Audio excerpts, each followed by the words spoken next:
बिस्मिल्लाहिर्रहमानिर्रहीम अस्सलाम वालेकुम। Welcome back to my YouTube channel इत्साम्स बायोलॉजी। डियर स्टूडेंट्स, आज की इस वीडियो के अंदर हम बात करने जा रहे हैं क्लास एम्फीबिया के बारे में।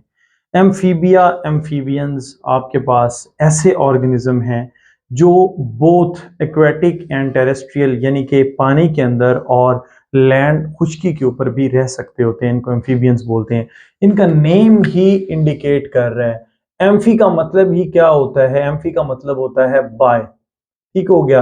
बीइंग्स मीन इसका मतलब है कि ये एग्जिस्ट करते हैं बोथ। बात बता रहा हूं आपको कि ये इक्वेटिक प्लस जो है ये लैंड दोनों के ऊपर जो है वो रह सकते हैं।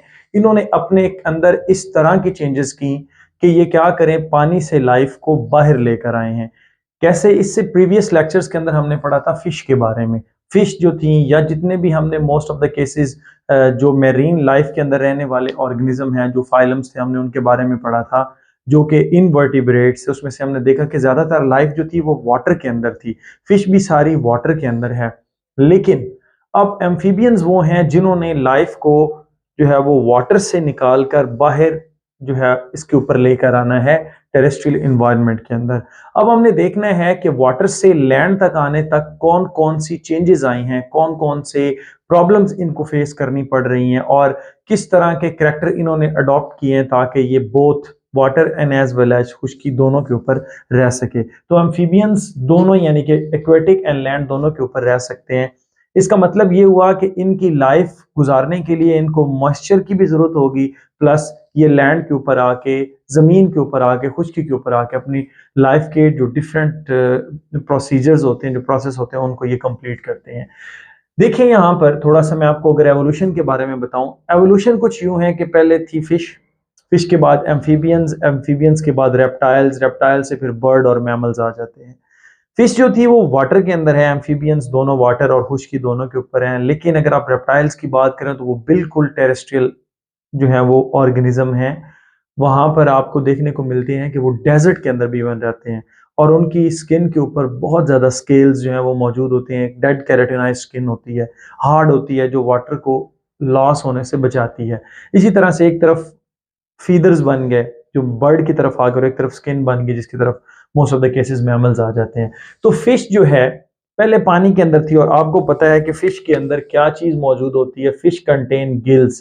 फिश के पास गिल्स होते हैं। लेकिन फिश और एम्फीबियंस के दरमियान एक खास किस्म की स्टेज आती है, एक ऐसा ऑर्गेनिज्म आता है जिसने क्या किया था, लंग्स डेवलप किए थे। उसको हम क्या बोलते हैं? डिप्नॉय। डिप्नॉय जो थी, इसको लंग फिश का भी नाम दिया जाता है। इस फिश के पास जो है वो क्या थे? लंग्स थे। तो गिल से लंग्स की डेवलपमेंट होना ये इस चीज को जाहिर करता है कि जो एम्फीबियंस हैं वो बेसिकली फिश से अराइज हुए हैं। उसके बाद जो है वो एम्फीबियंस आ गए। एम्फीबियंस के पास तो प्योर जो है वो लंग्स मौजूद होते हैं और ये अपनी रेस्पिरेशन जो है वो लंग्स की मदद से करते हैं और स्किन की मदद से करते हैं, वो मैं आपको बाद में बताता हूँ। उसके बाद एम्फीबियंस के बाद जो चेंजेस आई, उसके बाद क्या बन गए? रेप्टाइल्स बन गए। हमारा जो मेन केस है वो है एम्फीबियंस को, तो हमने इसको डिस्कस करना है। तो पहली स्टेटमेंट देखते हैं, both aquatic and terrestrial characteristics जो है इनके अंदर पाए जाते हैं, जिसमें से जैसा कि है कि लिम्स इंस्टेड ऑफ फिन्स। इनके पास लिम्स होते हैं, फोर लिम्ब है और हाइंड लिम्ब है। हाइंड लिम्स जो होते हैं वो जरा बड़े हैं। अगर आप फ्रॉग एंड टॉड की बात करते हैं, सेलिमेंडर की बात करते हैं तो इक्वल होंगे। उसके बाद इनके पास फिन्स नहीं होते, बट इनके जो लिम्स होते हैं, इनके जो क्लास हैं या ये जो इनके डिजिट्स हैं, जैसे इनके जो पंजे टाइप होते हैं, उसकी अगर आप बात करते हैं तो वो वेब्ड होते हैं। वेब्ड होते हैं यानी कि वहां पर वेबिंग पाई जाती है ताकि इनको पानी के अंदर रहने में जरा आसानी हो। उसके बाद इन्होंने अपनी बॉडी अभी तक स्ट्रीम लाइन ही रखी हुई है। आपने फ्रॉग को पानी के अंदर अगर देखा होगा तो फ्रॉग पानी के अंदर इस तरह से लंबा हो जाता है। क्लियर हो गया? और अगर वो जब जमीन पर आता है तो वो अपनी शेप जो है उसको थोड़ा सा कम कर लेता है, रिड्यूस कर लेता है। ठीक हो गया यहां तक? तो अब नेक्स्ट जो है वो ये बात है कि gills in the larval stage, larval stage पर इनके पास गिल्स मौजूद होते हैं। लेकिन जब ये अडल्ट होते हैं तो अडल्ट में क्या बन जाता है? लंग्स की डेवलपमेंट हो जाती है। लंग्स भी हैं, प्लस रेस्पिरेशन के लिए ये क्या करते हैं? क्यूटेनियस रेस्पिरेशन करते हैं, यानी कि स्किन की मदद से ये रेस्पायर करते हैं। अब स्किन इनको कैसे हेल्प करती है? इनकी स्किन बहुत ही ज्यादा थिन होती है और उसके ऊपर ये क्या करते हैं? कुछ ग्लैंड्स की मदद से कुछ सिक्रीशंस बना के रखते हैं जो इनकी स्किन को मॉइस्ट रखती है। और इन्होंने अपनी स्किन की तरफ क्या किया, बहुत ज्यादा ब्लड कैपिलरीज को जो है वो इंट्रोड्यूस करवाया है ताकि मैक्सिमम ऑक्सीजन को क्या किया जा सके, कैच किया जा सके, कैप्चर किया जा सके। उसके बाद आता है कि सर्कुलेशन, इनका जो हार्ट है वो 3 चैम्बर्ड होता है, 2 आयोटा होते हैं और एक वेंट्रिकल होता है, सॉरी 2 एट्रियम होते हैं और एक वेंट्रिकल होता है। ये भी एट्रियम है, ये भी एट्रियम है, ये वेंट्रिकल है। तो इसका मतलब ये हुआ कि इधर से डीऑक्सीजनेटेड ब्लड आता है, इधर से ऑक्सीजनेटेड ब्लड आता है, तो वो इस एरिया के अंदर आके मिक्स हो जाता है। तो मिक्स्ड टाइप जो है ना ब्लड इनकी जो पूरी बॉडी में जाता है वेंट्रिकल की मदद से। और इसमें डबल सर्कुलेटरी सिस्टम है, यानी कि डबल सर्कुलेशन है। इसका मतलब क्या हुआ कि एक जो हिस्सा है वो खास लंग्स की तरफ जाएगा, ठीक हो गया, और एक हिस्सा जो है वो यहां से पूरी बॉडी की तरफ जाएगा। तो बॉडी प्लस लंग्स की तरफ जो है वो खास किस्म की जो सर्कुलेशन मौजूद है, इसको हम क्या बोलते हैं, डबल सर्कुलेशन या डबल सर्किट सर्कुलेशन बोलते हैं।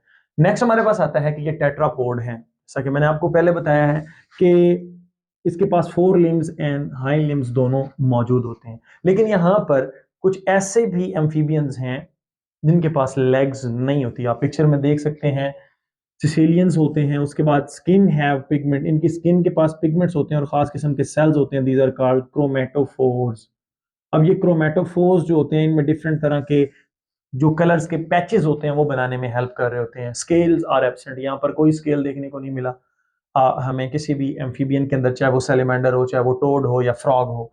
सेक्सेस आर सेपरेट, सेक्सेस जो होते हैं वो सेपरेट होते हैं, अलग होते हैं, मेल एंड फीमेल दोनों अलग होंगे। उसके बाद एक्सटर्नल फर्टिलाइजेशन होती है। अब ये भी बड़ा इशू था फर्टिलाइजेशन का, क्योंकि एक्सटर्नल फर्टिलाइजेशन के लिए बहुत ह्यूज नंबर के अंदर जो है ना वो क्या प्रोड्यूस करने पड़ते हैं, गैमीट्स प्रोड्यूस करने पड़ते हैं। तो यही वजह है कि इस चीज से भी बचने के लिए खुश्की पर आना बेहतर था, क्योंकि खुश्की पर आए तो एक ऐसा एग प्रोड्यूस किया जाता था जिसके बाहर शेल था जो कि वाटर लॉस वगैरह से बचाता था। तो यहाँ पर एक्सटर्नल फर्टिलाइजेशन है। लेकिन रेस्ट ऑफ द जो है, चाहे वो आपके पास रेप्टाइल्स आ जाते हैं या बर्ड्स या मैमल आ जाते हैं, वहां पर फर्टिलाइजेशन जो है वो इंटरनल होती है। उसके बाद मेटामॉर्फोसिस, यानी कि डेवलपमेंटल स्टेजेस के अंदर ये डिफरेंट शेप्स जो है उसको अटेन करते हैं। जैसे आपने लार्वा पढ़ रखा होगा, टेडपूल पढ़ रखा होगा, और उसके बाद फ्रॉग जो अपनी अडल्ट जो है उसके अंदर आता है शेप के अंदर। तो यहाँ पर मेटामॉर्फोसिस भी इनकी लाइफ के अंदर देखा गया है। एन एमनियोट्स होते हैं, यानी कि एमनियोटिक सैक यहाँ पर नहीं बनती।